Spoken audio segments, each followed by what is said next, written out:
Bueno, nada, antes que nada, gracias por la invitación, como les dije. Es un placer estar con ustedes en el Día del Economista, creo, ¿no? Y nada, vamos a dar pase a la presentación. La presentación es larga, voy a avanzar lo más rápido posible. Después la pueden compartir, se las alcanzo. Eh, Usualmente yo hablo mucho más de temas de macro, finanzas, temas de infraestructura. Me pidieron que haga una presentación de temas un poquito más micro, ¿no? En particular temas de desarrollo productivo, diversión productiva, sostenibilidad, innovación.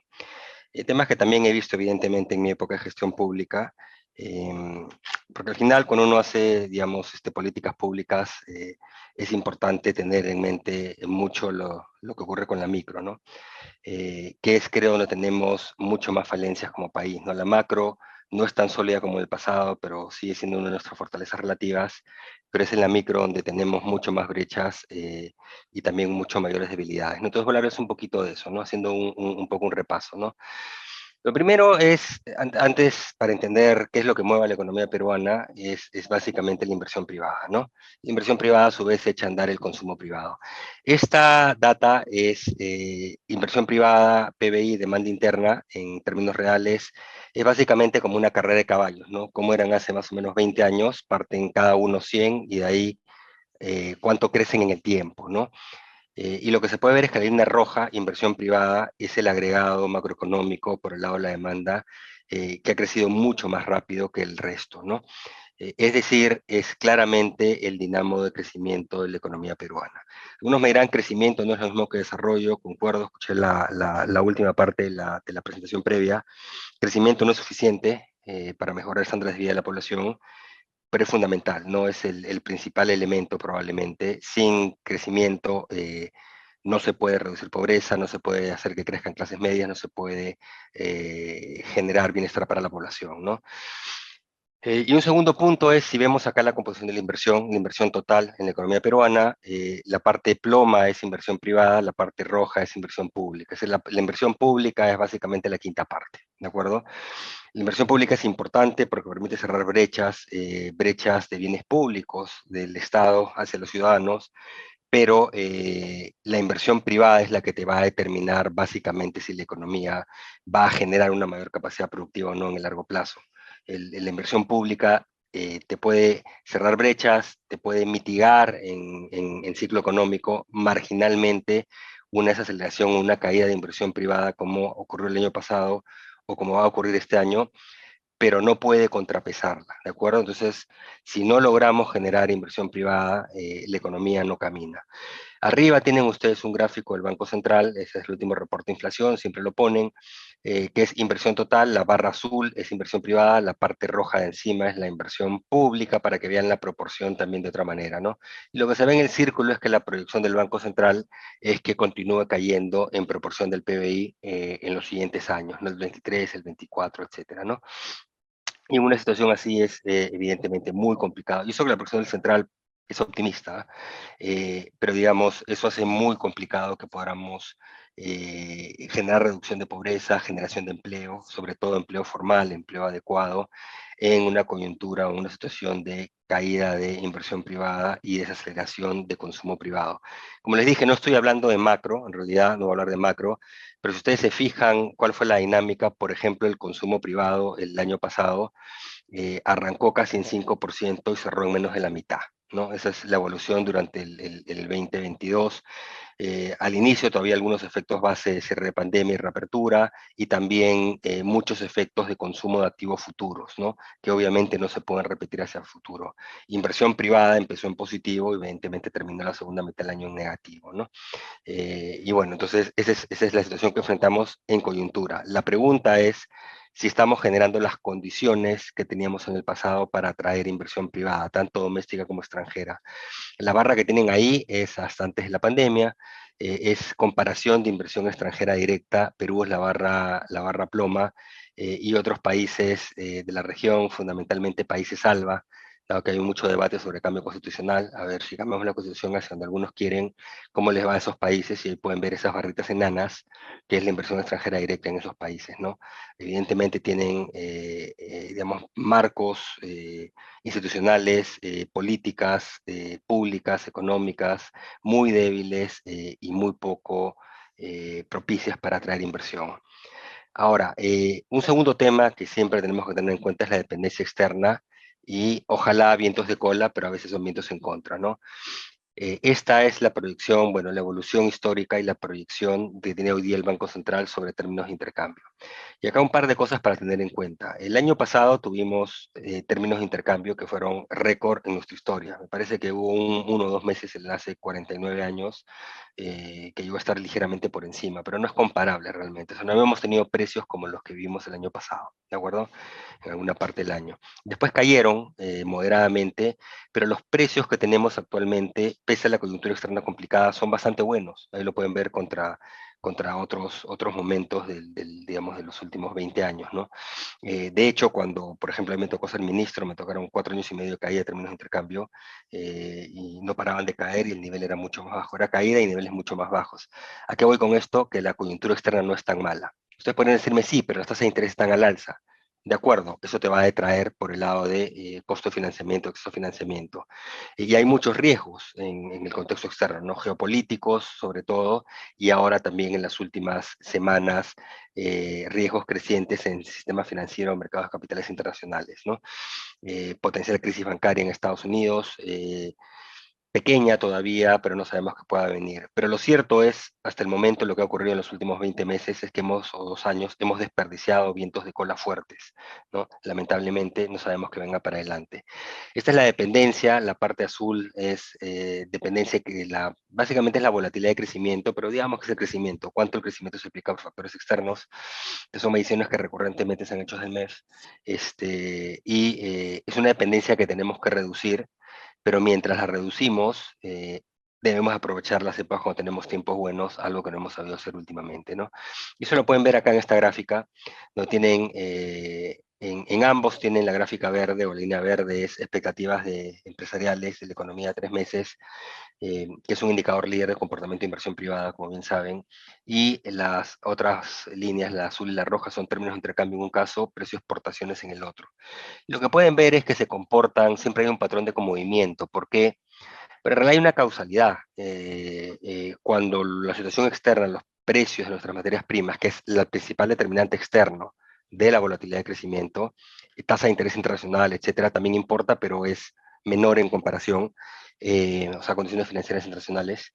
Eh, Eso lo que genera es mucho optimismo domésticamente porque hay ingresos de divisas importantes, hay un efecto, digamos, arrastras en la economía peruana, y eso a su vez hace que la inversión privada despegue, ¿no? Vuele. Eh, y lo que podemos ver en ese círculo es esa disociación que no se había visto antes, ¿no? Ahí pueden ver la clarísima disociación, ¿no? Es decir, en condiciones externas buenas, con riesgos, pero buenas y espectacularmente buenas en algún momento el año pasado, eh, las expectativas estaban en terreno de depresión, ¿no? Y la inversión privada desacelerándose y después cayendo. Entonces, el punto es autoinfligido. Ahí tienen los 4 ciclos económicos últimos, ciclos políticos, perdón, no ciclos económicos, García, Humala, PPK y Castillo, y ya entramos en terreno de Boluarte. Por si acaso, recién el próximo mes entraríamos en el último punto de PPK, sería ya Vizcarra. O sea, todavía Vizcarra no era presidente, por eso es que no aparece Vizcarra. La línea punteada es cuando inician los gobiernos, la línea roja obviamente es pasar de terreno optimismo a pesimismo, y lo que pueden ver es que nunca ha habido tanto pesimismo, ¿de acuerdo? Es decir, la política está interfiriendo severamente con la conducción de la economía, ¿no? El desempeño de la economía. A ver, un bálsamo a esto es que, si ven el final de la serie, pueden ver que se recupera en diciembre tras el cambio de gobierno, la institución de Castillo tras el golpe de Estado, pero luego se caen por las protestas, pero después han rebotado en febrero. Entonces, independientemente de cuál sea la posición política, lo que piensen en otras materias, es posible que las expectativas por una gestión, digamos, a ver, no sé cómo ponerlo, pero la gestión Castillo, no, no sé cómo escribirlo, todo tipo de procesados, todo tipo de delitos, acusados, investigados, gente sin ningún tipo de competencia, políticas que beneficiaban mafias, etcétera, etcétera. O sea, ha sido el punto más bajo que pueda yo recordar como economista en términos de políticas públicas, ¿de acuerdo? Entonces, independientemente de lo que pensemos de este gobierno, evidentemente no es del bajo nivel y de la debilidad y de la oscuridad del previo, ¿no? Y en línea con eso las expectativas se están recuperando, ¿no? Esperemos que continúen una senda de recuperación y esperemos que el gobierno fortalezca las partes buenas y se usan en las partes malas también, ¿no? Esto simplemente es para que vean la trayectoria de algunos de los países del Lance del Pacífico, nuestros vecinos Chile, Colombia y Perú, cuál ha sido la evolución en los últimos años de calificaciones crediticias. Rojo significa que tienes perspectivas, outlooks negativos. Perú, lamentablemente, tiene outlook negativo. Ya sufrimos un downgrade por las tres clasificadoras y tenemos outlook negativo, perspectiva negativa en dos de ellas. ¿Ok? Es decir, corremos el serio riesgo en los próximos meses de que nos rebajen al último peldaño de grado de inversión, algo que le pasó a Colombia y que no nos podemos permitir que ocurra. ¿De acuerdo? ¿Por qué viene eso? No viene de factores económicos, viene de factores de debilitamiento institucional y de la situación política que vive el país, de turbulencia política, ¿de acuerdo? Nuevamente, otra señal de turbulencia. Y para los que nos olvidamos, esto empieza el 2014 y compara con el 2022, que es cuando llegamos al pico de nuestra calificación crediticia, y de ahí nos mantuvimos sólidos, pese a downgrades en todos los países grado de inversión de América Latina y los que no eran grado de inversión también.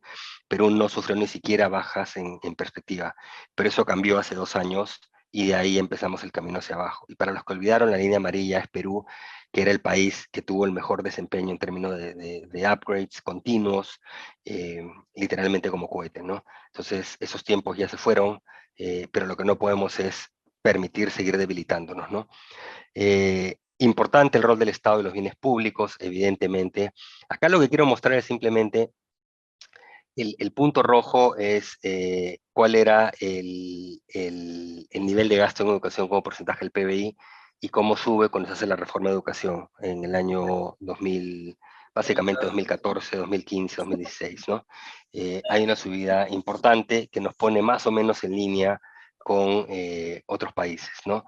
Eh, el punto es, hay quienes dicen tiene que ir el gasto en educación. ¿Alguien pueden apagar sus micros, por favor? Quien sea que lo tenga prendido, les agradecería. Muchas gracias.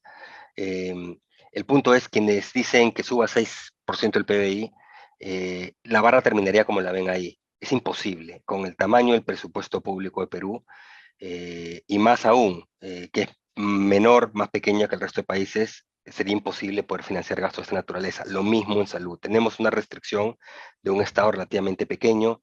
Eso es consecuencia de muchos factores, pero no son tasas necesariamente, es un tema de la informalidad, la evasión, la ilusión y todo lo que está en la economía peruana, ¿no? Una economía en realidad con unidades productivas de muy baja productividad, que algunas por necesidad tienen que dejar de hacer su contribución de impuestos, lo hacen porque simplemente viven en la informalidad en toda dimensión, incluyendo la tributaria, y en otros casos simplemente porque no les da la gana de pagar, ¿no? Pero eso limita la provisión de bienes públicos. Y lo otro es, a veces habla de infraestructura y se dice, necesitamos más gasto en infraestructura, más gasto en infraestructura, y la respuesta es, no necesitamos más gasto en infraestructura pública, o que inversión pública. Perú es la barra que está a la izquierda, pero es una falacia permanente que uno escucha por todos lados. Y esa barra de Perú es más alta que básicamente todos los países, OCDE, América Latina, todo lo que ustedes quieran, ¿ok? El problema no es ya el gasto en inversión pública es altísimo comparado con otros países y comparado con el tamaño del presupuesto también. Es una fracción del presupuesto altísima, ¿de acuerdo? El problema es calidad de ese gasto en infraestructura, que es realmente una calidad pobrísima, ¿de acuerdo? Y ahí entran una serie de factores, no tengo tiempo en incidir en ellos, pero si no mejoramos la calidad y seguimos creyendo que tenemos que seguir metiéndole más plata, y fraccionando el tamaño de los proyectos, porque se siguen tirando presupuestos a gobiernos regionales y locales, donde no hay autoridades capaces de formular proyectos. Y en verdad, en todo nivel de gobierno, pero hay muchísima corrupción, muchísimo, muy bajo capital humano, rotación altísima de funcionarios. Lo único que estamos haciendo es dilapidando los recursos, ¿de acuerdo? Tiene que haber una visión más estratégica de la inversión pública en el Perú, ¿no? Esa era la idea del plan de infraestructura, pero el plan de infraestructura, digamos, Salió la segunda versión, cambió mucho la primera, no fue transparente cómo hicieron los cambios, se siguen tirando recursos a buenos regionales y locales para seguir atomizando los proyectos, y así no vamos a ir a ningún lado, ¿de acuerdo? Y esto es del reporte de competitividad, simplemente he citado la fuente del anterior, ni siquiera del último que salió, que muestra básicamente las brechas que existen en infraestructura pública en general, de distinto tipo, y en Perú las brechas todavía son más grandes. Entonces me dirán, pero entonces, profesor, hay que meter más plata. Tú ya metes mucho más plata que otros países comparativamente. No se soluciona con más plata, ¿no? Se soluciona con mejor formulación de proyectos, mejor ejecución, mejor planificación, etcétera. ¿Okay? Planificación, formulación, ejecución, seguimiento, ¿de acuerdo? En cuanto a indicadores de reducción de pobreza, desigualdad, igualdad de oportunidades, evidentemente tenemos, obviamente, brechas todavía importantes, pero, a ver, tenemos que ubicarnos en perspectiva. América Latina es la región, vamos por desigualdad primero, es la región más desigual del mundo, ¿de acuerdo? Y por tanto Perú es muy desigual. Estoy hablando de desigualdad medida a través de desigualdad de ingresos, Gini de desigualdad de ingresos, ¿de acuerdo?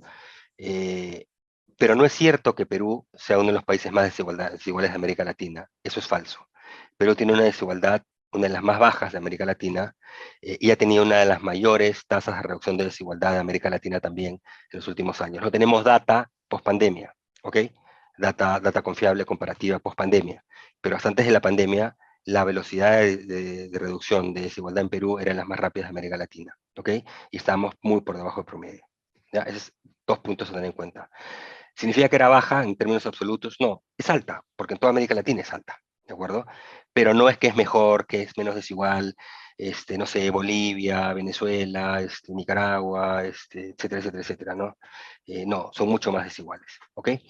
Eso es simplemente para que lo vean. Ahora, lo otro es pobreza. Se sabe la velocidad de reducción de pobreza en Perú y el gran salto que dio en la pandemia, ¿de acuerdo? Y ahora tenemos un fenómeno que ha retornado, que es una preocupación de políticas públicas, hacer un foco de políticas públicas, que es pobreza urbana nuevamente, ¿no? La pobreza urbana era baja en el Perú, se ha disparado desde la pandemia, se redujo muy poquito el año 2021, el año de rebote, digamos, el 2022 con alta probabilidad de haber subido algunas décimas, y el 2023 con las cifras proyectadas de crecimiento, inflación, etcétera, etcétera, debería de subir nuevamente. Entonces, tenemos un problema ahora de cómo hacer para recuperar los niveles de pobreza prepandemia. Esa pobreza, la que ha subido, no es rural, es urbana mayormente, y sobre todo es en Lima. Entonces, es un fenómeno que tenemos que tomar en cuenta. Ahí están las cifras al lado izquierdo de desigualdad, donde se ve América Latina, esas barras que están dentro del recuadro, y del otro lado tenemos cifras de desigualdad. Perú, están las barras celeste y ploma del lado derecho, y cómo reduce desigualdad de manera acelerada. Ustedes pueden decir, Bolivia le fue mejor en ese sentido, pobreza muy mal. No voy a hablar de Bolivia, salvo que quieran una ronda de preguntas, pero muchos decíamos Bolivia lo que está haciendo es, estilo Alan García 1, lo que está haciendo es implementando políticas macroeconómicas absolutamente irresponsables, está tirando todos los recursos fiscales, todos los recursos pensionarios y las reservas básicamente para sostener una situación obviamente insostenible en el corto plazo por razones populistas y negligentes desde el punto de vista de conducción de políticas públicas. Bueno, el andamiaje se le está desmoronando a Bolivia, como habíamos anticipado, y eso sí es que las cifras reflejan la realidad. Yo he trabajado desde organismos multilaterales muchas veces con Bolivia, y las cifras de Bolivia no son muy confiables que decir. Pero bueno, digamos, aún si fueran ciertas, lamentablemente para los bolivianos les vienen tiempos, no diría negros, sino más negros todavía. Cuando tienes modelos y políticas públicas que básicamente son populistas, clientelistas, ideológicamente motivadas, y que lo que hacen es hipotecan el futuro de los ciudadanos, ¿no? Pero eso es lo que va a haber Bolivia, vamos a ver, lo verán ustedes mismos, lamentablemente, dado que crisis pasadas no los han visto. Este es un indicador de persistencia intergeneracional de ingresos, que básicamente más bajo significa mejor, más alto significa peor. Hay pues algunos países desarrollados, donde ahí está Perú en plomo y Bolivia en rojo también, y pueden ver qué significa eso, que ciertas condiciones del hogar limitan tu capacidad de generar ingresos en el futuro. Es decir, si vienes de un hogar que es de una madre soltera, no tienes un nivel bajo de educación, etcétera, eso lo que hace es condiciona tu capacidad de poder generar ingresos en el futuro, ¿no? Entonces, lo ideal es que la cancha esté nivelada y que por tanto esa barrita sea baja, independientemente de las condiciones de tu familia o de tus padres, tú tengas, digamos, el cielo sea el límite para ti. Pues otra manera, esa es una barrita chiquita. Una barrita alta es que digamos, eh, cómo le fue a tus padres es un mejor predictor de cómo te va a ir a ti, ¿no? Y ahí pueden ver también, Perú es alta, como todos los países de América Latina, pero dentro de América Latina, al igual que les mencioné, Bolivia pueden ver disparado mucho más. Mercado laboral fundamental, acá queremos hablar de productividad. Entonces, ¿qué necesitas para productividad? Una serie de bienes públicos transversales, ¿no? Necesitas capital humano, educación, salud, ¿no? Necesitas un mercado laboral funcional, ¿no? Un mercado laboral que pueda generar empleo, empleo formal, empleo adecuado, pueda destruir empleo, porque para poder generar tiene que poder destruir empleo, ¿no? Que si no puedes destruirlo, no lo generas, ¿no? Que es el gran problema, uno de los grandes problemas del mercado laboral en Perú.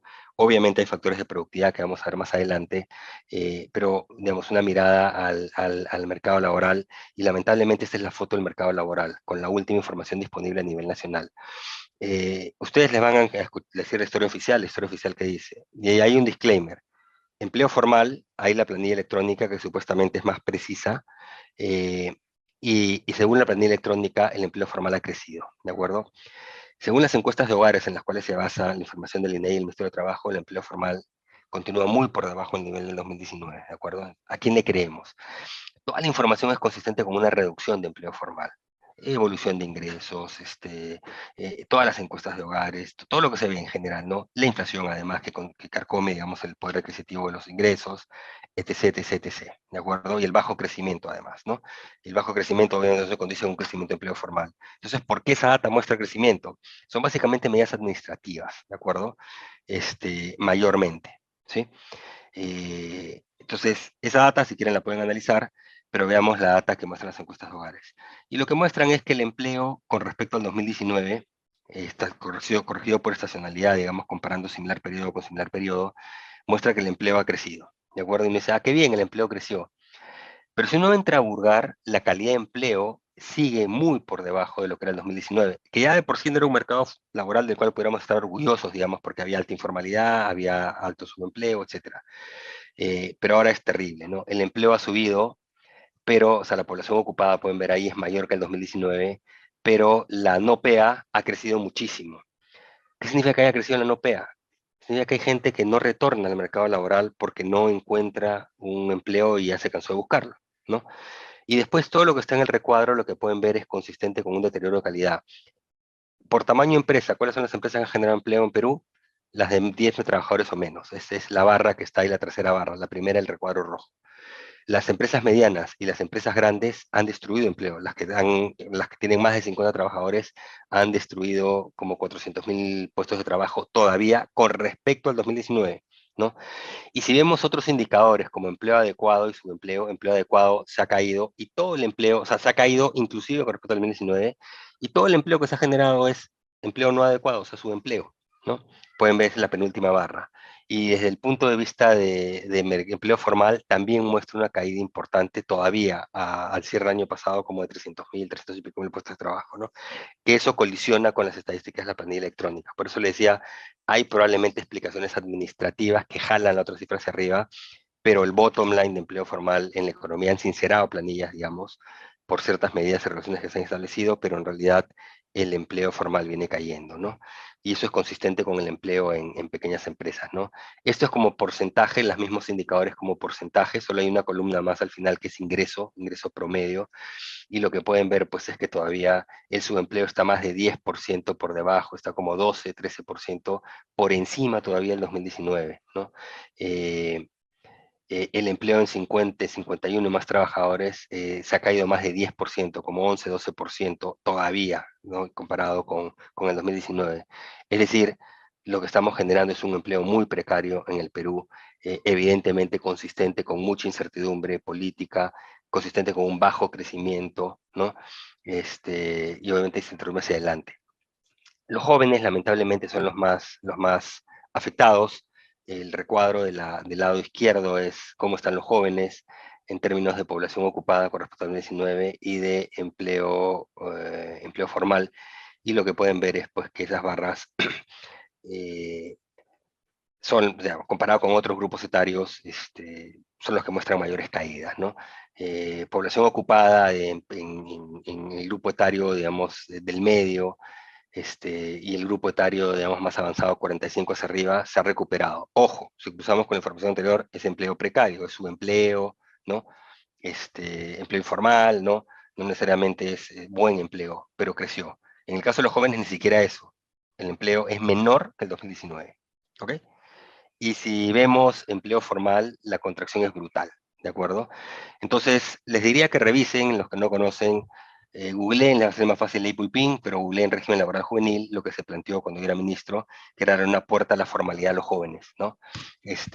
Hubo ataques políticos de todo tipo, eh, y de ahí jóvenes salieron a la calle a marchar, y parece que no entendieron qué es lo que se estaba buscando. Fueron carne de cañón de los políticos y miren cómo están hoy día, ¿no? Pero así son los políticos en nuestro país, lamentablemente, ¿qué les puedo decir? En fin, y estos son indicadores laborales comparados en el último trimestre, cómo han cambiado en 3 meses, digamos, ¿no?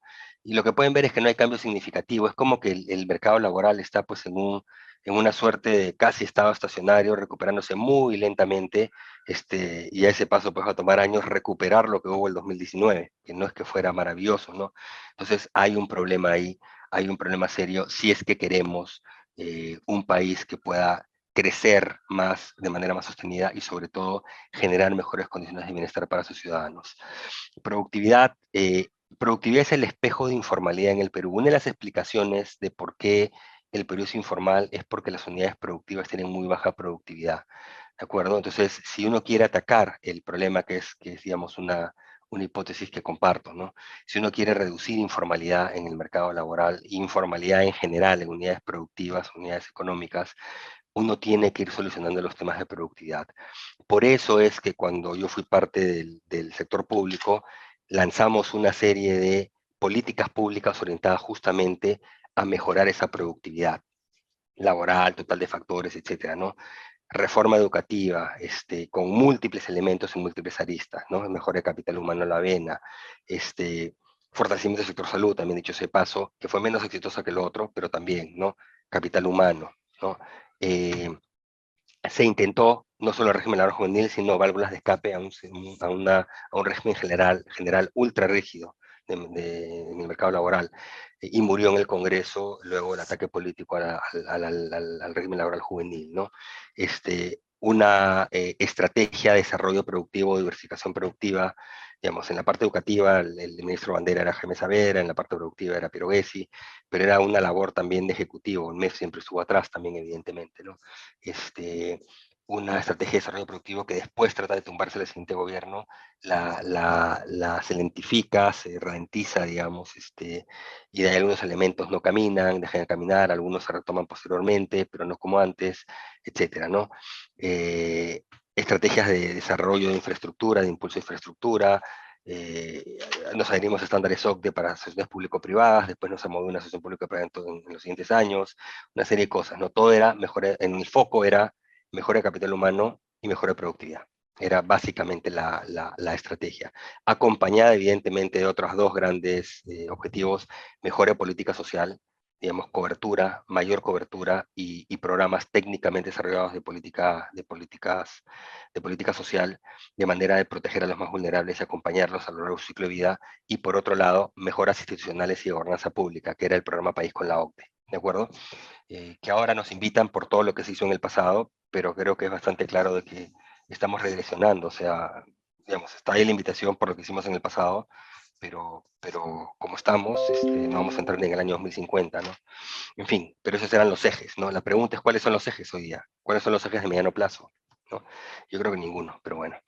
Y eso lo que muestra simplemente es gráficas comparativas y un poco antiguas, pero mostrar que en realidad, ¿por qué había tanta urgencia de mejorar capital humano, políticas directas de reducción de heterogeneidad productiva y mejora de productividad promedio, de fortalecimiento institucional, una serie de cosas? Porque sabíamos que estábamos en un mundo de baja productividad, que es lo que pasó después de la crisis financiera global.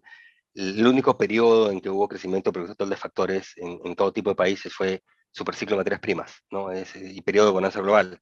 Se acabó eso y pueden ver en todos los gráficos avanzados, ingreso medio, ingreso bajo, productividad en picada, ¿de acuerdo? Y de ahí no ha mejorado. Si les doy la data o ven la data reciente que sale con rezagos, es difícil de calcular, van a ver que en general vivimos en un mundo de baja productividad. Entonces, si tú quieres crecer, no puede ser por pura acumulación de factores, tienes que generar productividad, tienes que ver cómo generas productividad, ¿no? Por eso es lamentable los retrocesos en reforma educativa, no es solo los ataques a la SUNEDU, los cambios en la SUNEDU, y desde antes de lo que ha ocurrido ahorita, digamos, eh, desde las épocas de 5 o 6 años ha habido reducción de presupuestos para jornada escolar completa, programas de becas, educación bilingüe, infraestructura educativa, y todo se iba a pagar sueldos y salarios, digamos, de profesores con evaluaciones debilitadas, etcétera, ¿no? Es decir, se ha vuelto simplemente una caja de pagos. La pregunta es si eso beneficia a los estudiantes, a los jóvenes y las jóvenes del Perú. Mi hipótesis es que no, simplemente se vuelve una agencia de empleos, ¿no? Y los jóvenes que paguen la factura, ¿no? Y el país que pague la factura también. En fin, esta es la historia de largo plazo de la productividad en América Latina, la barra roja. Básicamente, en un periodo de 60 años, eso es un estudio del BID, productividad negativa, ¿no? Comparado con Asia emergente, una brecha de básicamente 2 puntos de crecimiento año por año explicado simplemente por productividad total de factores. Es decir, este, por qué tenemos el presente y por qué tendríamos un futuro, digamos, no muy promisorio como región frente a Asia emergente, porque tenemos baja productividad y esa baja productividad es consecuencia de una serie de malas decisiones políticas y económicas que tomamos como países, los países de América Latina, ¿no? Y de lo que ha estado ocurriendo en los últimos tiempos, estamos retornando a épocas en que América Latina fue un real desastre, ¿no? Pero en fin, esto lo va a pasar, son gráficas comparables, pero en fin, esto sí es importante, ¿de acuerdo? Este es de un informe del BID, pero que es muy gráfico. Tienen a Perú, tienen a Colombia al centro, y tienen algunos países de la OCDE al lado derecho, y compara los 4 niveles de empresas: empresa grande, empresa mediana, empresa pequeña y microempresa. ¿Ok? En cada caso dicen la productividad de la empresa grande en el país es el círculo plomo, es el 100%. No es que Perú tenga, la empresa grande de Perú tenga la misma productividad, en este caso es laboral, es cuál es la productividad de un trabajador en una empresa grande, en una empresa mediana, en una empresa pequeña, en una empresa micro. No es que un trabajador en una empresa grande en Perú tenga exactamente la misma productividad que en Colombia o que en otros países de la OCDE. Simplemente decimos, con respecto a la productividad de la empresa grande, cuál es la productividad de ese mismo trabajador si trabajara en una empresa mediana, pequeña y micro. Y lo que pueden ver es que la brecha, la heterogeneidad productiva en Perú es brutal, ¿no? En una empresa mediana en Perú tienes la mitad de la productividad que en la grande, mientras en Colombia y la OCDE es más si veo bien el número, ya no me acuerdo, más del 80%, ¿no? Una empresa pequeña, la productividad es como el 60 y tantos por ciento en Colombia, en la OCDE, en Perú es, ni puedo leer el número ahí, creo que era debajo de 15, ¿no? Y de la micro casi ni se puede ver, ¿no? Es decir, la heterogeneidad productiva es brutal. La estrategia de diversificación productiva apuntaba a distintas cosas, pero uno de los ejes principales era cómo reducir la heterogeneidad productiva eh, como uno de las maneras de elevar la productividad promedio en la economía peruana, ¿de acuerdo? Y ahí había distintas estrategias, se cruzaban con las estrategias de fortalecimiento de capital humano, por ejemplo, de mejoras en, digamos, regímenes laborales, de programas de contratación de jóvenes, una serie de cosas, muchas derogadas por el Congreso o abandonadas por sucesivos gobiernos, ¿no? Pero eso era lo que se buscaba, entre otras cosas, desarrollo de sectores con potencial y una serie de otros temas, ¿no? Que son los nuevos motores, ¿no? Esto básicamente, vean los colores, esto lo deben haber visto, es la canasta exportadora, es el índice de complejidad económica de Hausmann e Hidalgo, que se aproxima por la canasta exportadora. En síntesis, para que vean el cambio, los colores azules, celestes son actividades de mayor valor agregado, y pueden ver de 20 en 20 años cómo evoluciona la economía de Corea del Sur. Corea del Sur hace 60 años tenía la misma productividad, el mismo PBI per cápita que Perú, ¿ok? Y pueden ver que hay una transformación, los colores cambian, no hay nada azul celeste y 40 años después casi todo es azul celeste, o sea, se vuelve una economía de alto valor agregado, de alta tecnología, etcétera, etcétera. Y ese es Perú. O sea, no hay cambios discernibles más allá de algo de agroexportación. La parte de esos colores que son medio color café, marrón claro, lo que fuera, es básicamente sectores extractivos vinculados a minería, etcétera, ¿no? Fundamental la minería, necesitamos la minería responsable, socialmente responsable, ambientalmente responsable, etcétera. No debemos combatirla, sin eso estamos muertos. Necesitamos la agroexportación, pero no es suficiente. Ahí pueden ver que básicamente es como si estuvieran quilosada en piedra. Entonces, de ahí algunos decían, diversificación productiva no se necesita. Bueno, ¿cómo no se va a necesitar? No entiendo qué planeta están viviendo, pero bueno, eso también para que lo vean. Y esto es Perú en el 2097, 2017, 20 años después. Los puntos de colores dentro de toda esa mega de puntos de todo lo que se puede hacer en el mundo, los de colores son los que puedes hacer, los puntos oscuros son los que no puedes hacer. Y la idea es que tengas en la parte central, donde está ahí una alta densidad de puntos, tengas varias actividades que puedes hacer. Eso significa que estás sofisticándote y que puedes hacer muchas otras cosas porque como ya estás haciendo muchas, hay otras relacionadas que también puedes desarrollar. Cuando estás en las colas, en la periferia, tienes un problema porque no eres adaptable, ¿no? Porque son actividades generalmente bajo valor agregado, bajo nivel de tecnificación, etcétera, etcétera. Entonces, no puedes migrar a otras actividades. Y eso es lo que le pasa a Perú, ¿no? En cuanto a innovación, eh, digamos, Perú en general tiene, entre país de ingreso medio está por debajo del promedio, pero particularmente preocupan las dos dimensiones de innovación que están abajo, ¿no? Que tienen que ver con todo lo que tiene que ver con creatividad y todo lo que tiene que ver con básicamente desarrollo de tecnologías y cosas por el estilo, ¿no? Porque claro, somos un país que no investiga, que no invierte en tecnología, ¿no? Y que tiene bajo capital humano. Entonces, para poder generar innovación necesitas niveles de capital humano razonablemente altos, ¿no? Por lo menos nichos de capital humano, ¿no? Por ejemplo, el sentido de los programas de becas, por ejemplo, ¿no? Es elevo el nivel de educación general, pero me preocupo también de fortalecer también un segmento basado en mérito y necesidad para poder tener esos nichos de desarrollo pues, de alta competitividad en materia de innovación, tecnología, conocimiento en general, know-how. ¿Okay? Y esa es una debilidad de la economía peruana. ¿No? Lamentablemente Perú está ahí, los ejes son básicamente PBI, PIB per cápita ajustado por poder de compra en el eje horizontal y en el eje vertical es básicamente sofisticación en innovación, ¿no? Perú es donde está la flechita abajo, ese punto rojito entre el círculo rojo, y lo que eso te dice es, si tú logras en este nivel que te quedas plano, subir en el eje vertical, el PBI va a crecer muy rápidamente, ¿no? El problema es que no estamos haciéndolo, entonces muy probablemente nos vamos a quedar estancados, ¿no? Esta es la sonrisa del valor agregado, la sonrisa de la productividad se le llama, porque lo que te dice es que las actividades en cadenas globales de valor, digamos, las actividades de las colas son los que te generan más valor agregado, ¿no? Las partes iniciales de investigación, desarrollos, diseños, ¿no? Y las partes finales, que son todas las partes de servicios vinculados, ¿no? Son los que tienen más valor agregado para el país. Y la parte del centro, que es donde realmente haces los bienes, la industria directa, digamos, es lo que menos valor agregado te da, ¿de acuerdo? El problema es que esa sonrisa se ha vuelto mucho más, digamos, cóncava, donde las colas, comparado con el pasado, tienen aún más valor agregado y la parte del centro tiene aún menos valor agregado. Problema para un país como el Perú, las colas requieren capital humano. Entonces, si no tienes capital humano, no puedes aspirar a participar en las colas, ¿no?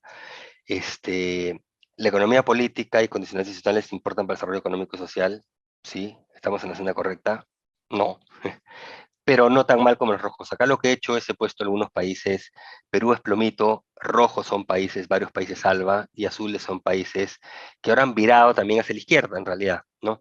Pero que, digamos, los últimos años tenían gobiernos de centro o de derecha. No digo que yo sea de derecha tampoco, pero que cometen muchos errores. Pero digamos, comparados con Albas, ¿no? Y todos los rankings que pongo acá, por si acaso, están escalados para que más alta la barra significa peor, signifique peor. Solo para que se vea el golpe de vista, y ven, ahí están los rojos, ¿no? Argentina distorsiona un poco porque Argentina, recuerden, un país que era uno de los 10 países más ricos hace 120 años en el mundo, ¿no? Y ha ido en retroceso, pero tiene un nivel de capital humano alto todavía, ¿no? Por eso a veces salen algunas fotos todavía relativamente bien, ¿no? O no tan mal. Pero ese es cumplimiento de reglas, lo que se llama Rule of Law. Ahí pueden ver a Perú, pueden ver las barras rojas todas hacia la derecha más altas. Efectividad del gobierno. Voy a pasarlas rápido, nuevamente. ¿Dónde están los rojos? ¿Dónde está el resto? ¿Dónde está Perú? Ojo, estamos comparándonos con países de América Latina. Los Alianza del Pacífico son los azules y los ALBA son los rojos. Lo que van a ver acá es que consistentemente los rojos están en casi todas, están al lado derecho, barras más altas, que significa que son un desastre institucional además. ¿Ok? Esto es calidad regulatoria, esto es derechos de propiedad, esto es desarrollo, índice de desarrollo humano, ¿no? Y bueno, podría sacarles más indicadores. ¿Qué significa en buena cuenta? Que no tenemos nada que aprender de esos países, en buena cuenta. Y si pretendemos copiarlo con esos países, el futuro del Perú se vería bastante menos promisorio inclusive de lo que se ve hoy día, ¿no? Sobre materia de sostenibilidad, creo que ya lo han visto, me parece que algunos de los paneles son previos, básicamente es todo lo que es ESG, es simplemente un poco los conceptos, ¿no? O sea, a ver, recuerden, ¿cuál es la idea de la economía sostenible? Es la interacción entre todo lo que es políticas públicas, sociedad, ¿no? El medio ambiente, ¿no? Hay una interacción ahí donde tenemos que buscar cuidar el ambiente, obviamente lograr objetivos económicos, pero también eh, lograr un mejor relacionamiento con nuestro entorno, digamos, de la sociedad, ¿no? Eh, los objetivos de desarrollo sostenible, que ahí, bueno, ustedes ya los conocen, básicamente es el enfoque de economía, finanzas sostenibles. Ahí vi al final del panel que hablaban de bonos verdes, una serie de, hay bonos sostenibles, hay una serie de iniciativas, ¿no? Que en el Perú todavía están en sus pininos, pero que crecientemente van a ir siendo, esperemos, pues sean cada vez más importantes, ¿no? Eh, Esto acá es, disculpen que tape un poquito, son obviamente las tres dimensiones digamos, de las, de la economía sostenible desde el punto de vista corporativo, que tienes que prestar atención a los objetivos ambientales, la E, a los objetivos sociales, la S, y objetivos de gobierno corporativo, gobernanza corporativa, que es la G, ¿no? Con una serie de temas. Esto que lo van a poder leer, porque ya no hay mucho tiempo, tenemos que ir a preguntas, ¿no? Entonces son lo que esperamos que en el Perú las empresas vayan adoptando cada vez más. Ojalá que eh, porque realmente crean en eso y no sea simplemente porque es políticamente correcto, ¿no? Pero sea por lo que sea, que adopten las buenas prácticas ESG al interior de las empresas. Y esto es, digamos, un damero de cuáles son las posibles aproximaciones que se puede tener dentro de lo que es financiamiento sostenible, ¿no? Entonces, en un extremo es claramente financiamiento solo con fines privados, en otro caso, el otro extremo es todo lo que es filantrópico 100%, y al medio hay una serie de matices de, digamos, cuánto tenemos de sostenibilidad en nuestra contribución del financiamiento, de las opciones de financiamiento que se tiene, digamos, en el mercado, ¿no? No es monolítica, no son monolíticas las alternativas, ¿no? Hay toda una gama en la que uno puede posicionarse, ¿no? Pero eso si quieren lo dejamos también para el rango, para las preguntas. Y con eso termino porque creo que tenemos 10 minutos para preguntas. Muchísimas gracias. Algunas últimas palabras que desea demostrarnos o comentárnoslos para que los chicos que están escuchando de repente les quede como otra inspiración más de todo lo que ha podido entender el día de hoy. Sí, miren, yo creo que dos cosas, ¿no? Y dado que estamos en el Día del Economista, ¿no? Lo primero es que, dirá dos grandes mensajes. El primero es que, y siendo una persona que se dedica, o se ha dedicado gran parte de su vida más a la macroeconomía, ¿no? A las macrofinanzas también, obviamente el país, si no mantiene ciertas fortalezas macro, básicamente perdería el norte y es la base sobre la cual construyes tu posibilidad de futuro, ¿no? Pero no es suficiente, ¿no? En la micro todavía tenemos una serie de debilidades que tenemos que subsanar, ¿no? Pero esas políticas son mucho más granulares, ¿no? Se necesita una mejor clase política que deje de trabajar en una tecnocracia más sofisticada que pueda implementarlas, ¿no? Y en ese sentido invitarlos a que participen en el sector público, ¿no? O sea, obviamente cualquier trabajo, sector público, privado, academia, lo que fuera, contribuye, pero creo que es muy formativo y tiene otro tipo de impacto pasar algún tiempo en el sector público, ¿no? Yo he estado en 3 momentos o 4 en mi vida en el sector público, ¿no? Voluntariamente entrado, salido, entrado, salido, entrado, salido, pero siempre tratando de contribuir, ¿no? Y lo segundo, Bueno, en realidad eso era lo primero, era lo macro versus micro, y lo segundo es, siempre es bueno tratar de generar cierta experiencia y contribuir desde el punto de vista del sector público, ¿no? Que necesita gente con alto o mejor capital humano en el pasado, ¿no? Son los dos mensajes que quisiera decirles. El tercero, en realidad, es que no pierdan la esperanza, así como hay ciclos económicos, hay ciclos políticos, ¿no? Yo creo que los últimos años del Perú han sido terribles en lo político, son un lastre para la economía peruana, son un lastre para el futuro de los peruanos, pero está en nuestras manos poder cambiarlo, ¿no? Hay ciertas cosas que no podemos cambiar, pero eso sí lo podemos cambiar, ¿no? Y eso requiere participación de jóvenes también, ¿no? Sangre nueva que entre, cambie, más transparente, más honesta, mejor formada, con ideas más claras, etcétera, ¿no? Entonces, nada, va en la misma línea de lo anterior. Muchísimas gracias.